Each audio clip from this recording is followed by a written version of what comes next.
सबसे पहले देश के तमाम देशवासियों को विश्वकर्मा पूजा की हार्दिक बधाई और शुभकामना। विश्वकर्मा पूजा के अवसर पर नरेंद्र मोदी विश्वकर्मा समुदायों के लिए, यानी जो शिल्पकार हैं, कारीगर हैं, कलाकार हैं, जिनके हाथों में शिल्प है, उनके लिए योजना लाए हैं विश्वकर्मा योजना, जिसका आज उद्घाटन प्रधानमंत्री के कर कमलों द्वारा हुआ है। इसका जनप्रहरी और एडी न्यूज़ इंडिया इस योजना का स्वागत करता है, क्योंकि यह जन कल्याणकारी योजना साबित हो सकती है। और जो हमारे शिल्पकार हैं, निर्माणकार हैं, कलाकार हैं, जिनके हाथों में कौशल है, शिल्प है, स्किल है, ऐसे लोगों को या उनके आर्थिक विकास में यह मील का पत्थर साबित हो सकता है। लेकिन इसके साथ ही साथ नरेंद्र मोदी को घेरने की भी कवायद बहुत ही तेज और बड़ी ही चालाकी और चतुरता के साथ विपक्षी एकता कर रही है।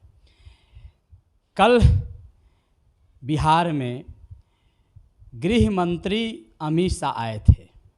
उनके आते ही बिहार की राजनीति की गर्माहट और तेज हो गई, उसके तापमान और बढ़ जाता है।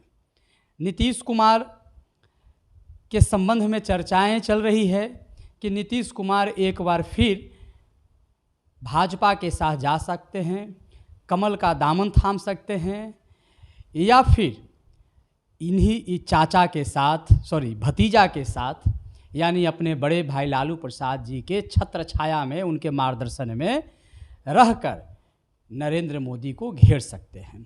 दोनों तरह की बातें हो रही है। नीतीश कुमार के जो बॉडी लैंग्वेज है, नीतीश कुमार का जो व्यवहार है, नीतीश कुमार आए दिन जो उनकी गतिविधियां रह रही है 2-4 दिन से, वह भी कन्फ्यूजन क्रिएट कर रहे हैं, कभी उधर कभी इधर कभी उधर। इन सारी तमाम बातों पर चर्चा करने के लिए हमारे साथ सामाजिक और राजनीतिक पहलुओं के विश्लेषक अमन सांडिल्य सर हैं। सर, आपका स्वागत है। क्या लगता है कि नीतीश कुमार के जिस तरह से गतिविधि है और जिस नीतीश कुमार को लेकर जिस तरह की चर्चाएं हो रही है, क्या लगता है?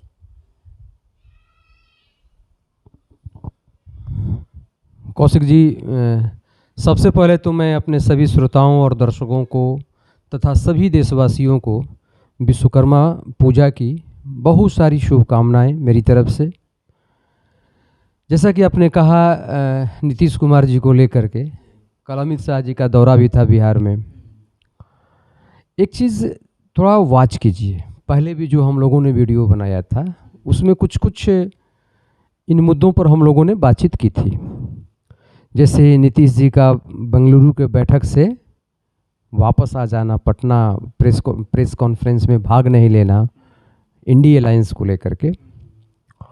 फिर आप देखे होंगे कि नीतीश जी G20 का जो बैठक था उसमें चले जाते हैं, जहां एक तरफ कांग्रेस ने बाइकआउट किया, वहीं जो कि मुख्य घटक है कांग्रेस, वहीं पर नीतीश कुमार जी उस G20 समिट के बैठक में जाते हैं और प्रधानमंत्री मोदी जी के साथ उनकी मुलाकात होती है। और मोदी जी भी गर्मजोशी से नीतीश जी से मुलाकात करते हैं, मिलते हैं, हाथ मिलाते हैं, गले लगते हैं। ये सारी जनता इस चीज़ को देखी है, ठीक है।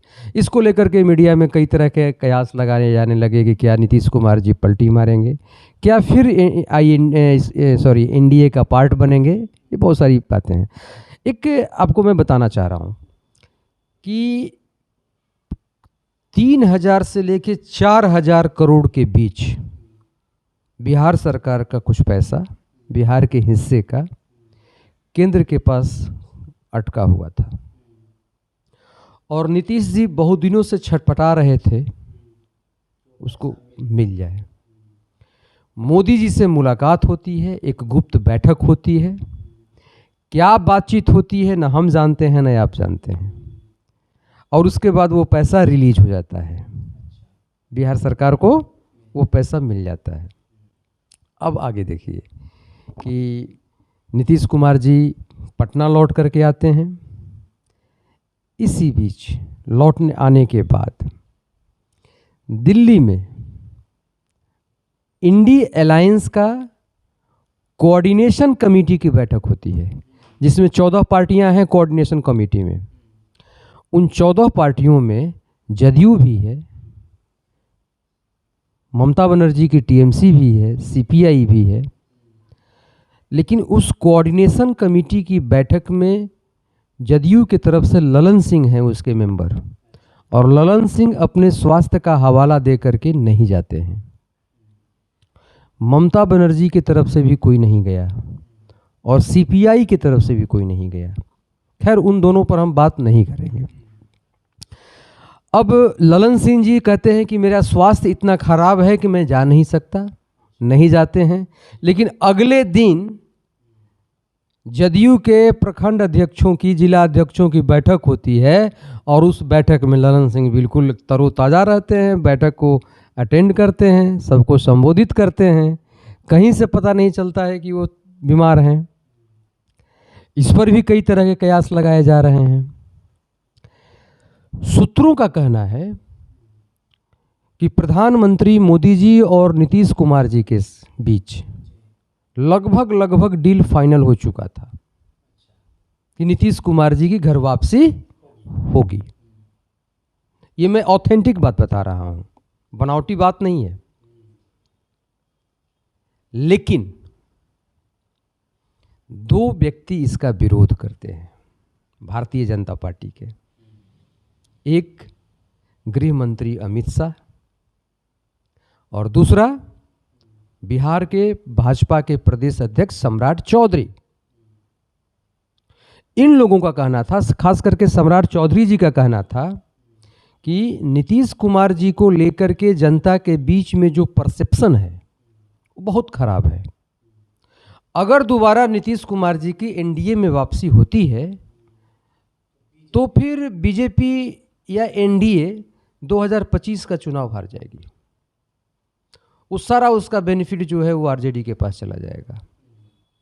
ये इन दोनों ने विरोध किया और यहीं पर मामला जो है फंस गया। जैसा कि आपने कहा कि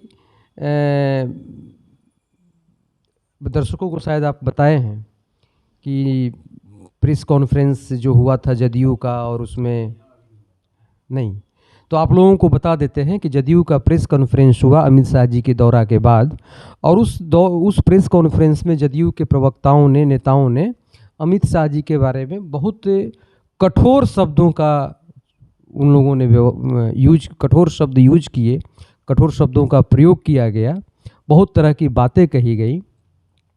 तो जहाँ तक मुझे लगता है कि ये जदयू के जो नेता थे वो चाहते थे कि एनडीए में हम वापस लौट आएँ, लेकिन अमित शाह के अड़ियल रवैये के चलते या उनके कठोर जो उनका ये है, अमित शाह का एक खासियत है कि जिसको टारगेट कर लेते हैं तो फिर जल्दी झुकते नहीं हैं, और उसी लिस्ट में जदयू भी आती है, नीतीश कुमार भी आते हैं।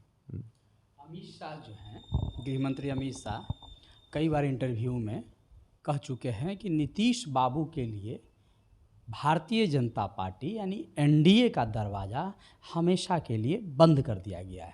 हो सकता है कि उन्हें यह बात बार बार रिनाउंस करता होगा उनके माइंड में, और इसके विरोध, और यह भी हो सकता है कि भारतीय जनता पार्टी गैर नीतीश कुमार प्रयोग करना चाहती होगी कि देखते हैं एक बार नीतीश कुमार के बगैर बैसाखी के बिहार में चुनाव लड़ के, जबकि एक बार भारतीय जनता पार्टी चुनाव लड़ी है और नीतीश कुमार को बड़ा भाई से छोटा भाई भी बना दी है। अच्छा, एक बात बताइए कि बिहार में नीतीश कुमार की जो अवधारणा रही है एज ए मुख्यमंत्री के रूप में, वह एक सख्त और भ्रष्टाचार के नाम पर जीरो टॉलरेंस, न किसी को बचाते हैं न किसी को छोड़ते हैं, इस तरह के बातें वह हमेशा कहते हैं। लेकिन पिछले दिनों में देखा जा रहा है कि उनसे कुछ नहीं संभल रहा है। चाहे आप देख लीजिए के पाठक का मनमाने ढंग से काम करना, आप देख लीजिए के पाठक और शिक्षा मंत्री के बीच में विवाद, सुनील सिंह का जो विवाद, कई ऐसे तमाम, सुधाकर बाबू जो है से कि कई तरह के आरोप सरकार में रहते हुए भी, ठीक है मंत्री नहीं है लेकिन सरकार के रूलिंग पार्टी के विधायक तो हैं, और जो कोई भी उन पर आरोप लगाता है, प्रत्यारोप लगाता है, उनके तरफ इशारा करता है, उन पर उनको बोलता है, उनकी आलोचना करता है, न नीतीश बाबू की तरफ से कोई कार्रवाई होती है, और जिस पार्टी से वे नेता संबंधित है न वह पार्टी उस पर कार्रवाई करती है। इसके पीछे क्या है? देखिए कौशिक जी, एक बात मैं कहना चाहूँगा कि नीतीश कुमार जी कमज़ोर हो चुके हैं, बेहद कमज़ोर। आपको याद होगा कि ये वही नीतीश कुमार जी हैं जब 2009 में, 2008 या 9, माफ़ कीजिएगा, एक साल का इधर उधर हो सकता है, हमारे दर्शक समझ जाएंगे, तो मुझे लगता है कि 2009 ही सही बोलना ठीक रहेगा। तो 2009 में बिहार में जब बाढ़ आया था और प्रधानमंत्री जो तत्कालीन तत्कालीन गुजरात के मुख्यमंत्री है ना, नरेंद्र मोदी जी ने 5 करोड़ रुपए का सहयोग राशि भेजा था, और कुछ बातों को लेकर के नीतीश कुमार जी ने भाजपा के उस कद्दावर मुख्यमंत्री का भोज रद्द कर दिया, जबकि भाजपा मुख्य सहयोगी थी। भाजपा के सहारे नीतीश कुमार जी यहाँ के बिहार के मुख्यमंत्री थे। नीतीश कुमार जी का वो तपाक था, पावर, शक्ति, अगर वहाँ से तुलना कीजिएगा उस समय से, तो नीतीश कुमार जी बिल्कुल अभी असहाय दिख रहे हैं। कुछ नहीं, धर्म संकट तो एक अलग चीज होता है। धर्म संकट में तो एक मजबूत आदमी भी फंस सकता है, ये मजबूत रह ही नहीं गए हैं, असहाय। जैसे असहाय का मतलब हुआ कि जिसका कोई ना हो सहारा। 3 मुद्दों को लेकर के ये लालू प्रसाद यादव जी से इनकी मुलाकात हुई। इन्होंने 3 चीज़ों पर कहा कि आप रोकिए, कंट्रोल कीजिए, नहीं तो मुझे एक्शन लेना पड़ेगा। पहला कि लालू जी से मुलाकात के बाद इन्होंने कहा कि डॉक्टर चंद्रशेखर की जो बयानबाजी है उस पर तत्काल रोक लगनी चाहिए। उस पर रोक नहीं लगी। चंद्रशेखर की जो बदजुबानी है या बयानबाजी है उसमें निरंतरता में वृद्धि होती जा रही है। दूसरा, ये जो छुट्टियां कैंसिल हुई थी, रक्षाबंधन और जन्माष्टमी की, आपको मैं बता दूं कि ये नीतीश कुमार जी के कहने पर छुट्टियां कैंसिल नहीं हुई थी। नीतीश कुमार चूंकि मुख्यमंत्री हैं तो सारे सवाल उनसे किया जा रहा है। ये छुट्टी कैंसिल तो चंद्रशेखर ने करवाया था, शिक्षा मंत्री ने। और बहुत लोगों को भ्रम है कि के पाठक नीतीश कुमार के इशारे पर काम कर रहे हैं, वो भ्रम में है। आम जनता जो है भ्रम में है। के पाठक चंद्रशेखर के कहने पर या तेजस्वी के कहने पर काम कर रहे हैं, कुछ कुछ मुद्दों पर। लेकिन तेजस्वी की तरफ से ऐसा इस पर कोई सफाई नहीं दी गई, या मुख्यमंत्री को कोई आश्वासन नहीं दिया गया कि हमारे जो बड़बोले नेता हैं उन पर कार्रवाई होगी कि नहीं होगी। ठीक है, अब आगे आते हैं। तेजस्वी यादव और नीतीश कुमार जी के बीच में अभी बातचीत नहीं हो रही है। एक सूचना आपको मैं दे रहा हूं, बातचीत अभी बंद है। बहुत बड़ी बात नहीं, मैं सच बोल रहा हूं। अभी नीतीश कुमार जी और तेजस्वी यादव जी के बीच में जो पहले बातचीत हो जाया करती थी आराम से, भाई दोनों नेता हैं, बड़े नेता हैं, आपस में मिलेंगे, हाय हेलो होगा, वो तो होना ही होना है।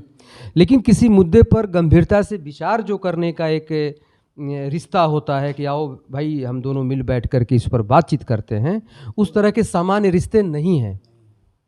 ठीक है, लालू जी और तेजस्वी जी की तरफ से नीतीश कुमार जी से ये पूछा गया कि आप G20 के बैठक में क्यों गए। प्रधानमंत्री, ठीक है आप गए वो ठीक है, प्रधानमंत्री मोदी जी से मिले, भारत के प्रधानमंत्री हैं वो भी ठीक है, आप अकेले में अमित शाह जी से क्यों मिले? ये सबसे बड़ा सवालिया निशान लगाया जा रहा है इनके ऊपर, लालू जी की तरफ से। इस पर नीतीश जी की चुप्पी है, नीतीश जी कोई जवाब नहीं दे पा रहे हैं। अभी सीधी सी बात है कि आप कहना चाह रहे हैं कि आरजेडी और जेडीयू के बीच के जो रिश्ते हैं वो सामान्य नहीं है, सहज नहीं है ना। तो देखिए, राजनीति में न कोई परमानेंट दोस्त होता है, न कोई परमानेंट दुश्मन होता है। अवसर हमें किसी का दोस्त बनाता है और अवसर ही दुश्मन बनाता है। अवसर की राजनीति रह गई है, सिद्धांत जो है राजनीति में वो दाखे पर है, ताखे पर है। हमने देहात में बिहारी भाषा में दिरखा पर रखल है। तो आप बने रहिए जनप्रहरी मीडिया और एडी न्यूज़ इंडिया के साथ। ऐसे तमाम विषयों पर हमारा विमर्श, हमारा विश्लेषण आप तक पहुंचता रहेगा, लेकिन इसके लिए आपको 2 काम करना पड़ेगा। पहला काम कि यदि अभी तक आपने हमारे चैनल को सब्सक्राइब नहीं किया है तो सब्सक्राइब करें, बेल बटन दबाएं और हमारा वीडियो जन जन तक जाए, इसके लिए इस वीडियो को अधिक से अधिक शेयर करें। आप सबको सादर प्रणाम। जय हिंद।